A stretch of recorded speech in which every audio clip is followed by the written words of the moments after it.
नमस्कार मित्रों, श्री रामचरितमानस भारत की सबसे लोकप्रिय पुस्तक है, लेकिन बहुत कम लोगों को इस पुस्तक के बारे में संपूर्ण जानकारी है।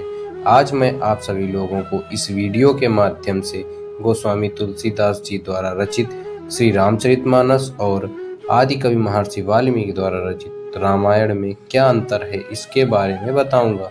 रामायण की रचना महर्षि वाल्मीकि ने की थी, इसलिए इसे वाल्मीकि रामायण भी कहा जाता है। महर्षि वाल्मीकि ने रामायण की रचना संस्कृत भाषा में की और वहीं श्री रामचरितमानस की रचना गोस्वामी तुलसीदास जी द्वारा अवधी भाषा में की गई। आइए अब तुलसीदास जी के बारे में कुछ रोचक तथ्य जानते हैं। तुलसीदास जी का जन्म सन 1511 ईस्वी में एटा जिले के सोरू नामक स्थान में हुआ था। तुलसीदास जी श्री रामचंद्र जी के अनन्य भक्त थे, परंतु गृहस्थ हो चुके और पत्नी से अत्यधिक प्रेमवश श्री रामचंद्र जी के नाम जप को भूल चुके थे। एक बार गोस्वामी तुलसीदास की पत्नी रत्नावली अपने मायके चली गईं। तुलसीदास जी उनकी याद में अर्धरात्रि को ही उनके मायके की ओर प्रस्थान कर दिए। इसकी विस्तृत जानकारी मैं आप लोगों को कविता के माध्यम से प्रस्तुत करता हूँ। रत्नावली रूप मोहनी तुलसी मन लपटाए, दिन रैन सुमिरन तजी नाम सदा बिसराए। अर्ध राति प्रिय याद में बाढ़ नदी लांघाए, श्याप रसी कंकाल सीढ़ी प्राण हेतु पहुँचाए। देखत रूप सुभावना पत्नी बोली ठोर, ऐसे स्नेह यदि राम से तो भव भय सब दूर, तन से मोह न कर सका।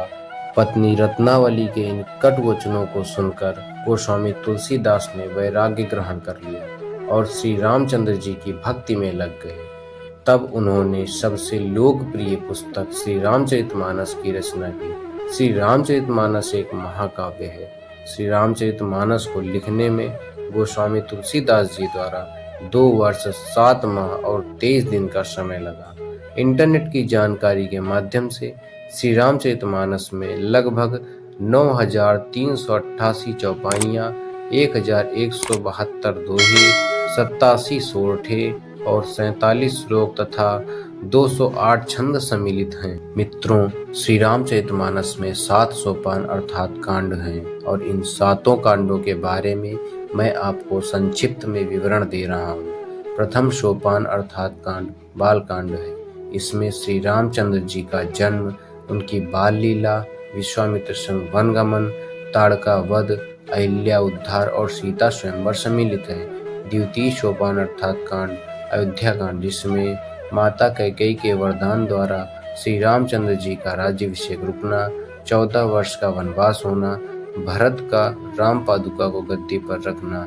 तृतीय सोपान अर्थात कांड अरण्य कांड है, जिसमें श्री रामचंद्र जी का वनवास जीवन, शूर्पणखा प्रसंग, खरदूषण वध, स्वर्ण मृग, सीताहरण, जटायु बलिदान सम्मिलित है।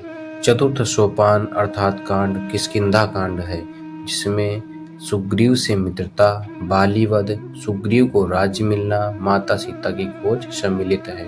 पंचम सोपान अर्थात कांड सुंदर कांड है। इसमें हनुमान जी का समुद्र लांघना, अशोक वाटिका में सीता माता से भेंट, लंका दहन, हनुमान जी का पराक्रम सम्मिलित है। षष्ठम सोपान अर्थात कांड लंका कांड है। इसमें सेतु निर्माण, लंका पर चढ़ाई, राम रावण युद्ध, रावण वध, सीता माता की अग्नि परीक्षा सम्मिलित है।